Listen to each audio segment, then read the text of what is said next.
When a franchise reintroduces itself to a superior console, its first objective is to take advantage of all the new capabilities it now has. And not only does this game do just that, but it really stretches them to their limits. This is Ratchet & Clank Future, Tools of Destruction, and for the first game in the series on the PS3, it doesn't disappoint. The explosions are bigger, the action is faster, the characters and humor are better, it's just an amazing game. So this adventure starts with Ratchet and Clank in Metropolis, when all of a sudden, a bunch of goldfish-like aliens called Drophids invade the planet and seek to capture Ratchet, since a new villain named Percival Tachyon... Emperor! See the crown, see the scepter, the giant walking throne and legion of loyal robotic commandos, Emperor! Right, the Emperor arrives to exterminate all Lombaxes and allow his race, the Kragmites, to take over the universe after they were banished by the Lombaxes many years ago. Ratchet and Clank quickly make their escape, but the ship autopilots into the Polaris galaxy where the Lombaxes originally lived, and Ratchet discovers that there is an ancient Lombax secret that was responsible for the banishment of the Kragmites.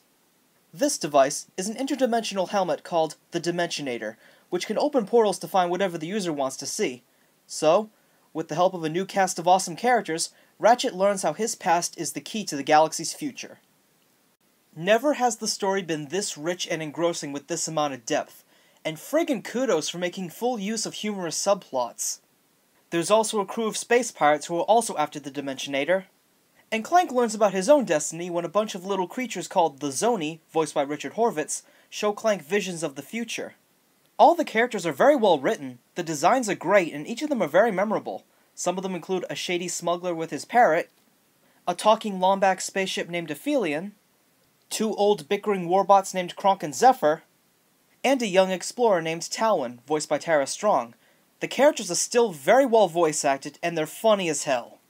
The worlds are bigger, shinier, and feel very populated as multiple enemies join the gunfight. The weapons are also bigger and shinier. They're all fun, and have different functions like before.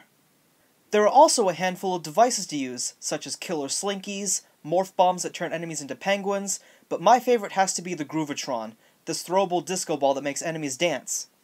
If you're a big fan of the series like me, then you should feel right at home with the gameplay.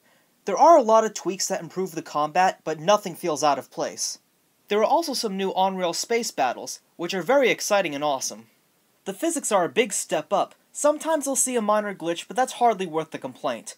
Crates and bolts fall more naturally, and the explosions, like I said, are very impressive.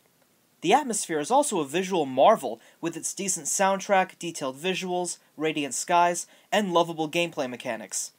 The game also makes use of 6-axis controls, which work fairly well, and I never thought they were too frustrating. There is no multiplayer this time, but the game's overall replay values, such as collectible schematics for a weapon called the Rhino, are well worth the difference. The only thing I can think of saying that's negative about it is... there's no trophy support? Yeah, I'd have to nitpick pretty hard to find something I dislike, since the entirety of the game is so mind-blowing from start to finish. If you never played a Ratchet & Clank game before and don't know where to start, then I would say that this is a great place in the series to begin. Play it if you haven't already. Mad for mayhem, crave carnage, adore destruction? Well, today is your lucky day. You have been invited to participate, witness the greatest, bloodiest, goriest battle in the universe, the Imperial Fight Festival. Rated M for mature.